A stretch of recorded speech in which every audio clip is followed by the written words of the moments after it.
یمن اور حبشہ کا بادشاہ ابراہا تھا۔ اس نے شہر صنعا میں ایک گرجا گھر بنایا ہوا تھا اور اس کی خواہش تھی کہ حج کرنے والے مکہ مکرمہ میں جانے کی بجائے اس کے ہاں جائیں اور گرجا گھر کا طواف کریں اور یہی حج کا سما بنے۔ عرب خصوصاً قریشیوں کو یہ بات بڑی گراں گزری کہ کوئی یہ چاہتا ہے کہ مکہ کو چھوڑ کر کہیں اور حج کیا جائے۔ چنانچہ قریش کے قبیلہ بنو قینانہ کے ایک شخص نے آپے سے باہر ہو کر صنعا کا سفر کیا اور ابراہا کے گرجا گھر میں جا کر گندگی کر دی اور اس کے در و دیوار کو نجاست سے آلودہ کر ڈالا۔ اس حرکت سے ابراہا کو بڑا غصہ آیا اور اس نے کعبہ معظمہ کو ڈھا دینے کی قسم کھائی۔ اس ارادے سے ابراہا اپنا ایک بہت بڑا لشکر لے کر روانہ ہو گیا، جس میں بہت سے ہاتھی تھے اور ان میں ایک پیش رو یعنی ان ہاتھیوں کا ایک بہت بڑا لیڈر جس کا نام محمود تھا، یعنی وہ بہت بڑا ہاتھی تھا۔ ابراہا نے اپنی فوج لے کر مکہ مکرمہ پر چڑھائی کر دی اور اہل مکہ کے سب جانوروں کو اپنے قبضے میں لے لیا، جس میں حضرت عبد المطلب رضی اللہ تعالی عنہ کے اونٹ بھی تھے۔ وہی حضرت عبد المطلب کہ جو ہمارے آقا کریم علیہ السلام کے دادا، خانہ کعبہ کے متولی اور اہل مکہ کے سردار بھی تھے۔ یہ بہت ہی رعبدار اور نہایت ہی جسیم آدمی تھے۔ آپ رضی اللہ تعالی عنہ ابراہا کے پاس آئے اور ابراہا نے ان کی بڑی تعظیم کی اور آنے کا مقصد پوچھا تو انہوں نے فرمایا کہ تم میرے اونٹوں کو مجھے واپس دے دو۔ یہ سن کر ابراہا بہت حیران ہوا۔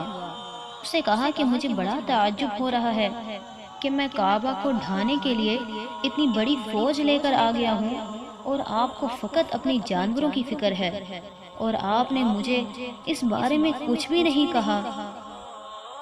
حضرت عبد المطلب نے جو جواب دیا وہ تاریخی جواب تھا۔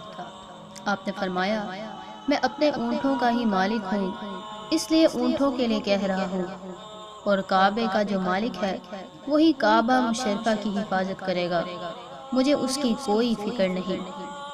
حضرت عبد المطلب نے کعبہ معظمہ کا دروازہ پکڑ کر بارگاہ الہی میں خوب رو رو کر دعائیں کی اور دعا سے فارغ ہو کر آپ بھی اپنی قوم کے ساتھ پہاڑ کی چوٹی پر چڑھ گئے۔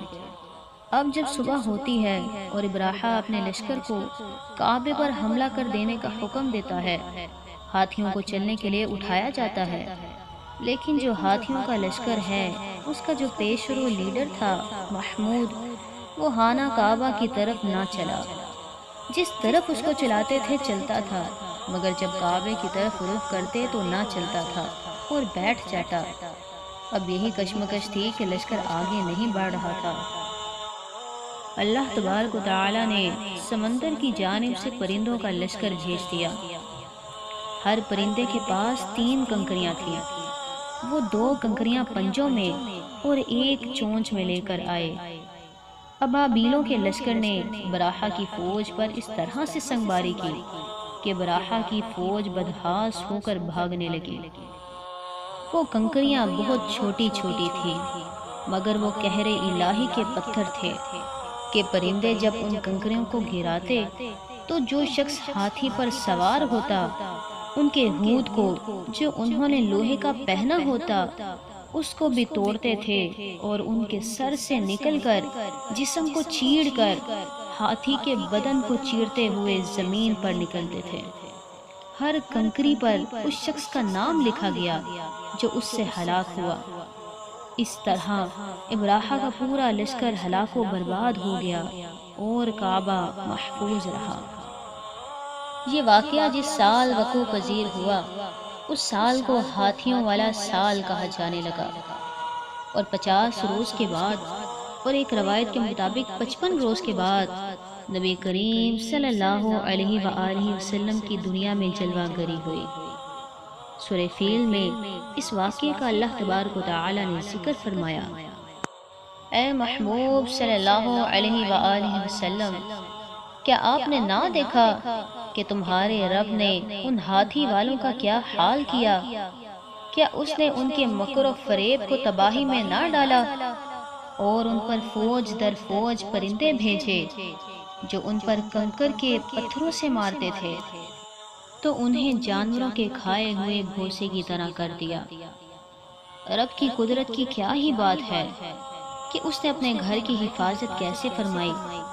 ایک طرف ہاتھی ہے، مقابلے کے لیے بھی کوئی بڑا ہی جانور بھیجا جاتا ہے، اور اگر سامنے والی فوج کے پاس بڑے بڑے ہتھیار ہیں تو مقابلہ بھی انہی ہتھیاروں سے کیا جاتا ہے۔ لیکن میرے رب نے چھوٹے چھوٹے پرندے ابابیل بھیجے، کوئی چٹانیں نہیں گرائی گئیں ہاتھیوں پر، چھوٹے چھوٹے کنکر تھے، مگر یہ قہر الہی کا، قدرت الہی کا ایک ایسا منظر ہے کہ رب چاہے تو چڑیا کے ذریعے بھی ہاتھی کے لشکر کو تباہ کر سکتا ہے۔